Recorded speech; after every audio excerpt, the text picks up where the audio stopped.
निपाणी साहेब जे की पुरातन विभागाचे अभियंता आहे आणि नांदेडच्या नंदगिरी किल्ल्याचं इथं डेव्हलपमेंट म्हणजे विकास काम जे आहे ते सुरू झालेलं आहे। तर हे विकास कामाबद्दल आपण थेट त्यांच्याकडून जाणून घेण्याचा प्रयत्न करू। सर नमस्कार। नमस्कार, मी रामेश्वर निपाणे, जतन सहाय्यक अभियंता पुरातत्व विभाग, संभाजीनगर आणि नांदेड डिव्हिजन। आता आपल्या नंदगिरी किल्ल्याचं जतन दुरुस्तीचं काम, संवर्धनाचं काम पुरातत्व विभागाकडून सुरू करण्यात आलेलं आहे। हे पहिल्या फेजचं काम आहे।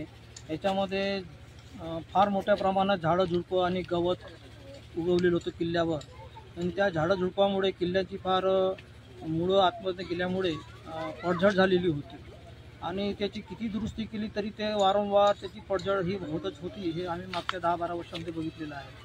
तर आता या फेजमध्ये सर्व झाडं झुडपं काढून मुळासकट काढून आम्ही या किल्ल्याची जतन दुरुस्ती करत आहोत।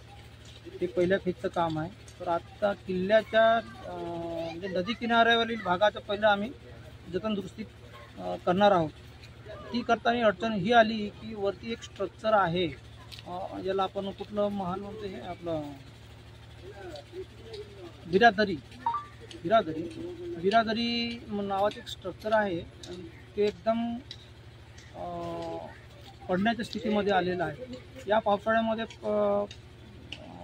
खूप जास्त पाऊस आल्यामुळे खूप लेवल वाढलेली होती पाण्याची आणि ती किल्ल्याच्या वरच्या भागापर्यंत पण पोहोचली होती।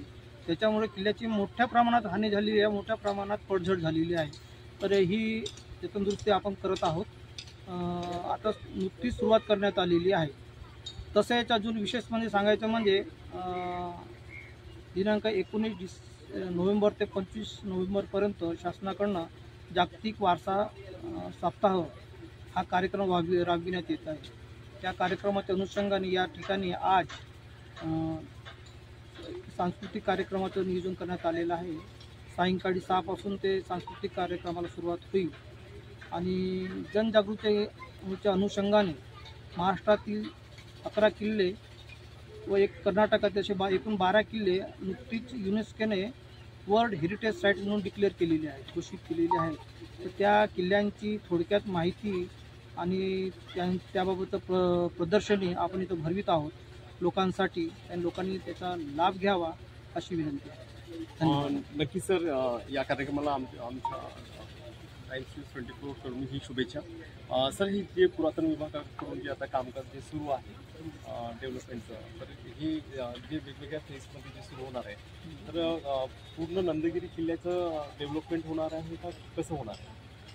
हो, प्रथम प्राधान्याने आम्ही याची पहिल्या फेजचं काम आता हाती घेतलेलं आहे। त्याच्यामध्ये जेवढं काम शक्य होईल तेवढं काम आम्ही करणार आहोत। नंतर टप्पेवाईज सेकंड फेज होईल, त्याच्यानंतर थर्ड फेज होईल।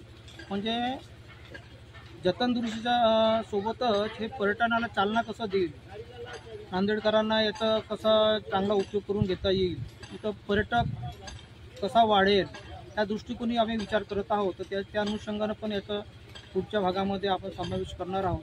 किल्ल्याचं सुशोभीकरण करणार आहोत, बगीचा विकास करणार आहोत, तिथं पर्यटकांसाठी ज्या काही सुविधा देता येतील त्या सुविधा आपण इथं निर्माण करणार आहोत। अशा पद्धतीने एक मोठं चांगलं स्थळ इथं आपण विकसित करीत आहोत जतन दुरुस्तीच्या अनुषंगाने। नक्कीच हे होते रामेश्वर निपाणे, जी आपल्यासोबत अभियंता पुरातत्व विभागाचे, ज्यांनी ही अशी सखोल ही नंदगिरी किल्ल्याची माहिती दिलेली आहे। टाइम्स न्यूज 24 ला माहिती दिल्याबद्दल आपले धन्यवाद।